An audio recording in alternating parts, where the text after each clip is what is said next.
down, it hurts a different party, and one does not compensate or fix the other in any way. When interest rates rise, and this is what was happening in the 1970s, every time a business looked to borrow money, the business case became harder and harder to make as to why they should borrow. We began gutting the industrial productive capacity of this country. We began gutting the capital structure of the United States of America in the 1970s with interest rates that only went in one direction, which is up.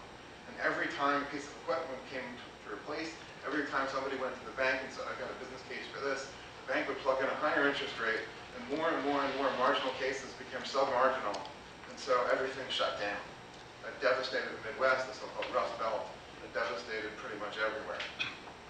Around 1981, interest rates began a 30-year structural decline. And when interest rates go down, there's a very different problem. And the problem is, so when interest rates go up, it's obvious to see, well, not only is the business killed, but any saver who bought bonds is killed.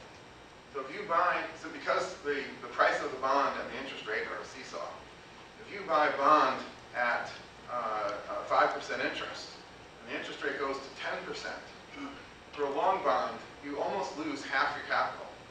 This is incredibly devastating to people who buy long-term bonds. But now, I'm sorry? Unless you hold it to maturity, but I want to just focus that there's a very real capital loss there. On the flip side, if interest rates go down, by the same action, who loses?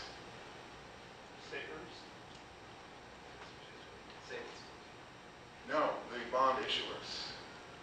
So you sell a bond into the market at 10%, the interest rate falls to 5%, the net present value of your liability is just about doubled. In other words, it encourages people to buy bonds. Yeah, right. The bond speculator is having a field day. They're loving it. If you lose half of your investment if the interest rate is going up, then you're going to double your investment if the interest rate is going up. And actually more than that, because you got paid the interest and you got a double on the capital gain. This is wonderful fun for the bond speculators. And if you take a look at the incredible high-end bars and restaurants being built in financial districts of Chicago, Wall Street, London City, and so forth, they're having wonderful fun in this environment. The poor company that's issued debt at the previous higher rate is now the one who's really getting hurt. And again, so we have something that destroys productivity and converts our economy over to speculation. So, oh, and then the other problem is, of course, anybody buying bonds is buying a debt paper that will pay back dollars in the future, but those dollars are falling. So we have a little bit of a problem here. So moving on. Again, with the think nonlinear theme. So this is, I'm just going to zoom in here for a second. This is a graph of the interest rate on the 10-year bond. You can go to finance.gov under com. This is TNX if anybody's interested in the ticker. Excuse me. I could have updated this on Friday afternoon. And notice the 2% line over here is a little bit blurry. I've zoomed in quite a bit. The interest rate on the 10-year bond is now officially, as of close of business on Friday, 1.96%. Is that nuts or what? This is, you know, anybody with a ruler or straight edge can see there's a structural decline that goes 30 years. So anybody who says, well, this is going to reverse and bonds are going to start going down, we first have to explain why it is that the interest rate has been falling for 30 years. And if they haven't got a theory for that, then they haven't got a theory for why it's going to suddenly reverse. There are forces at work here, and these forces, in my personal opinion, are not changing anytime soon. And the key to understanding this is the so-called money printing, quantitative easing, is a process of buying bonds. Right? So they print all this money, and you think, well, with more money, consumer prices are going to go up. Consumer prices are rising. Why would anybody buy a bond unless the rate of interest was going to be higher than the CPI or whatever measure you want to use of it? But the government is buying bonds, which means anybody who's shorting those bonds is getting their head handed to them. The Fed taught the markets a lesson in 1982 or 1983. There were several times where the people started to short the bond, and the Fed just took their heads off. And so the bond speculators said, fine, we'll go long. We'll go on the other side of this trade. That's perfectly good. And so it's an open secret as to which bonds are going to get bought, and there's all kinds of discussion on various websites. Even the public websites have about an 85 or 90% success rate of predicting which bond CUSIPs are going to get bought by the Fed in the next few weeks of so-called open market operations. So that's completely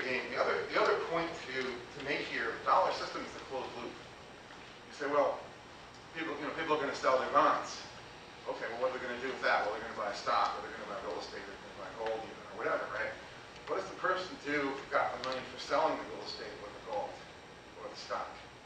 Well, they deposit in the bank. But what is the bank going to do? All financial roads lead back to the bond market. That's why bonds keep going up in value. Wait, could you explain that? I'm sorry. No matter what you do with your dollars, if you don't buy bonds, you do something else with your dollars.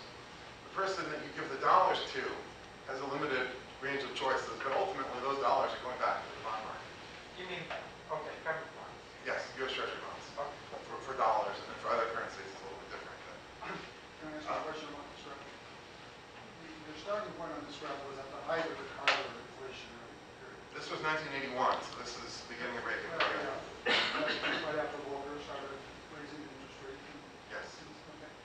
And with all the printing and all the extra dollars in the economy, the interest rate keeps coming down. So it seems like at the height of inflation it's higher, but with all this additional money printing that's going on in the meantime, it's going lower. It just seems counterintuitive. Right. So I'm making the case that there's nothing to do with the quantity of money, but there are other forces.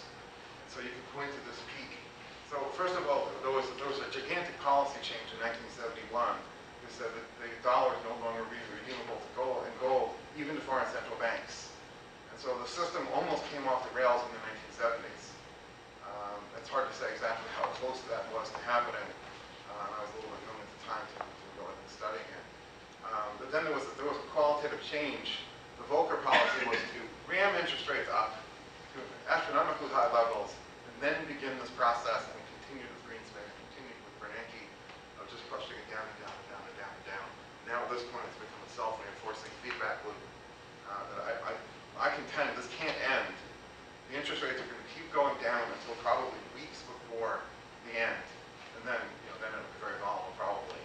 But this trend is going to continue. Japan to be some kind of